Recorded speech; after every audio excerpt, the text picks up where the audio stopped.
Have you ever heard a small voice inside your head telling you to stop, to turn back, to run, and instead of listening, you called yourself foolish and kept walking straight into danger? This is the story of a man who learned the hard way that the voice you ignore is sometimes the only thing standing between you and death. His name was Emeka Okonkwo. He was a 34-year-old businessman living in Lagos, Nigeria. Emeka was what people called a practical man. He believed in what he could see, what he could touch, what he could prove. He did not believe in superstition. He did not believe in village stories about signs and warnings. And he definitely did not believe in that small whisper that sometimes spoke in the back of his mind. Emeka had grown up in Onitsha, Anambra State, where his grandmother would always tell him to listen to his spirit. She called it the ancestors' warning. She said that inside every person there was a small alarm that rang when danger was near. She believed it was the voice of those who loved us from the other side, trying to protect us from harm. But Emeka never listened to his grandmother's teachings. He called them old woman's talk. He believed that in this modern world, only education and logic could save a man. Intuition was for the weak. Gut feelings were for people who could not think properly. Little did he know that this belief would almost cost him his life. Emeka had built a successful phone accessories business in Lagos. He had a small shop in Computer Village, IKEA, and he also supplied goods to other sellers. Life was good. He had married his university sweetheart, Adaeze, and they had 2 beautiful children, a boy named Chukwudi and a girl named Chisom. They lived in a modest but comfortable flat in Magodo. Everything was going well. But then something happened. It started on a Thursday morning in March. Emeka woke up with a strange feeling in his chest. It was like a heaviness, a pressure that he could not explain. As he dressed for work, he heard a voice, not a loud voice, not a voice from outside. It was a whisper from deep within him. "Do not go to the shop today." Emeka paused. He looked around the room. His wife was in the kitchen preparing breakfast for the children. Nobody had spoken to him. He shook his head and laughed at himself. "I must be tired," he muttered. "I need to rest this weekend." He ignored the feeling and left for work. That day, nothing happened. Emeka spent the whole day at his shop, made good sales, and returned home safely. He forgot about the strange feeling. He told himself that it was nothing. But the voice did not stop. The following week, Emeka was about to sign a business deal with a new supplier. The man had come from Port Harcourt, offering him phone batteries at a price that was almost too good to be true. As Emeka was about to transfer the money, that voice spoke again. "Do not trust this man." Emeka hesitated.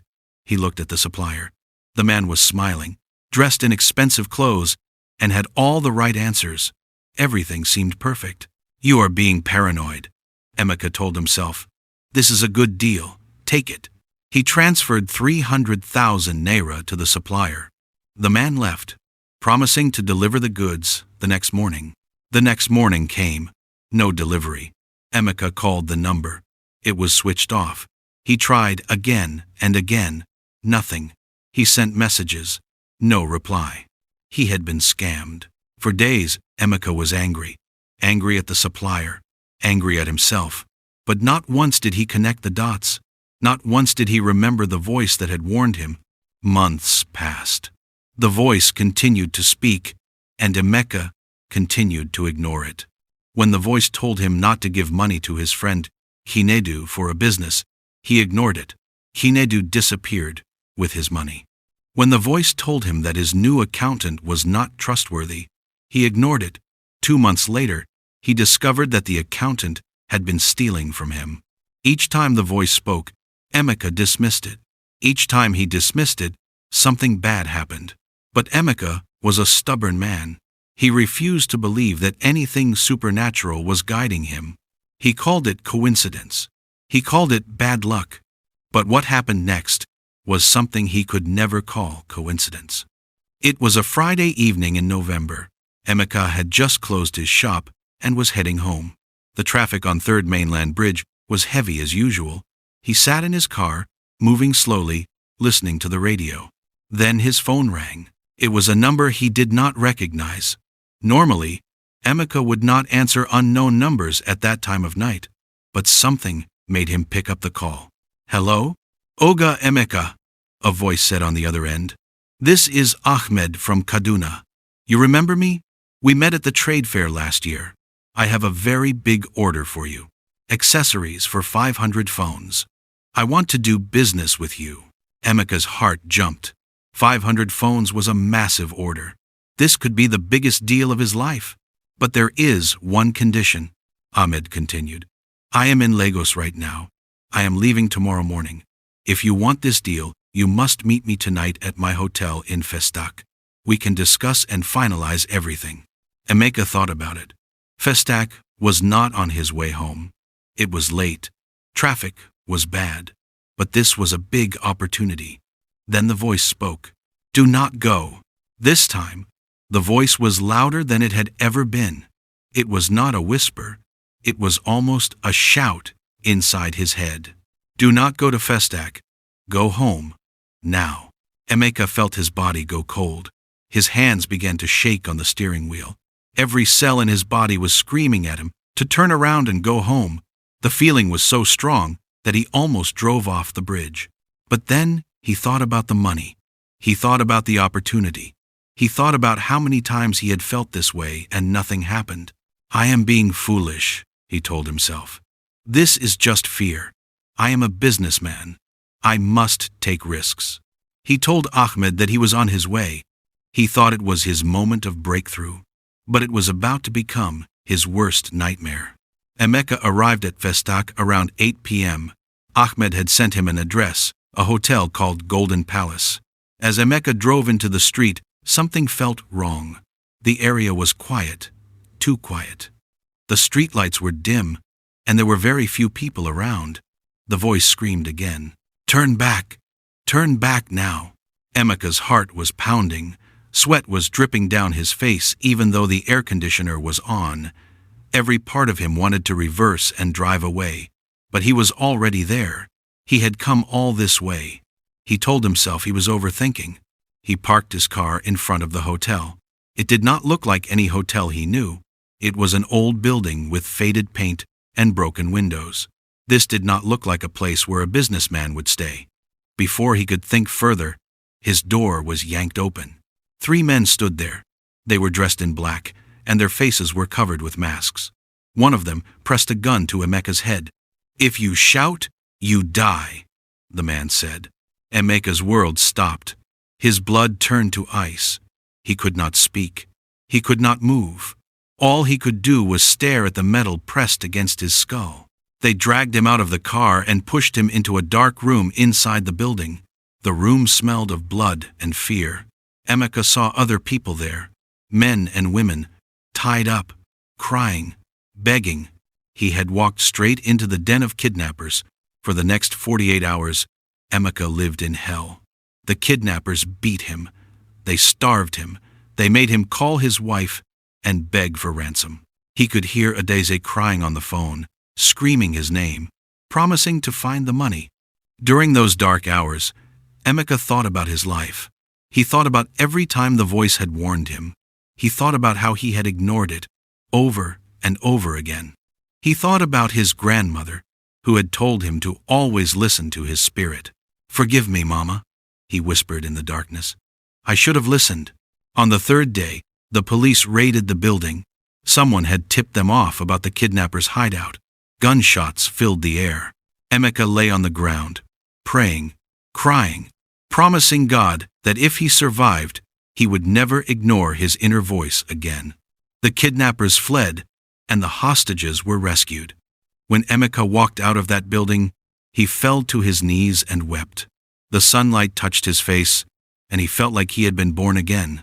His wife rushed to him, holding him so tight that he thought his bones would break. His children cried against his chest. He was alive. Against all odds, he was alive. But he was not the same man anymore. In the months that followed, Emeka changed. He became quiet, humble. He no longer laughed at things he did not understand. He started going to church again. He started listening to his grandmother's stories. even though she had died years ago, and most importantly, he started listening to that voice. The voice that he had ignored for so long. He realized something powerful. That voice was not superstition. It was not foolishness. It was a gift, a warning system that every human being is born with. Some people call it intuition. Some call it gut feeling. Some call it the Holy Spirit.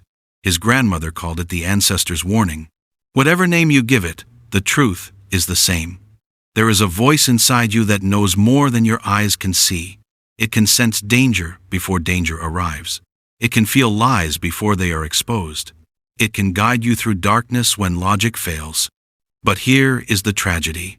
Most people, like Emeka, do not listen. They call it paranoia. They call it fear. They call it irrational thinking. And they walk straight into traps that they could have easily avoided. Emeka started telling his story to everyone who would listen. He went to churches, schools, and community meetings.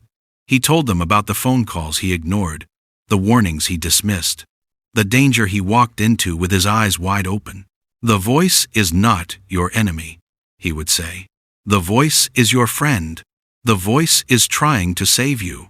When it speaks, listen. When it warns, obey. Do not wait until you are staring at death to understand what I am telling you. Today, Emeka is still alive. He is still a businessman. But now, he makes decisions differently. When something feels wrong, he stops. When the voice says, do not go, he does not go. When it says, do not trust, he does not trust. And he has not regretted it once. So here is the lesson for you, the one listening to this story right now. There is a voice inside you. It has spoken to you before. Maybe it told you not to take that road. Maybe it told you that person was not right for you. Maybe it told you that deal was too good to be true. Did you listen? Or did you ignore it? Many of us walk around thinking we are smarter than our own spirit. We think our logic can see everything. But logic cannot feel what intuition can feel. Logic cannot sense what the spirit can sense. That small voice you keep ignoring, that feeling in your stomach that makes you pause, that unease that you cannot explain, it is not madness. It is not weakness. It is the most powerful alarm you will ever have. Listen to it, trust it, obey it, because sometimes that quiet whisper is the only thing standing between you and the darkest night of your life. Do not wait until you are tied up in a dark room, begging for your life, to realize that the voice you ignored was the one trying to save you. The next time you hear it, please listen. It might just save your life.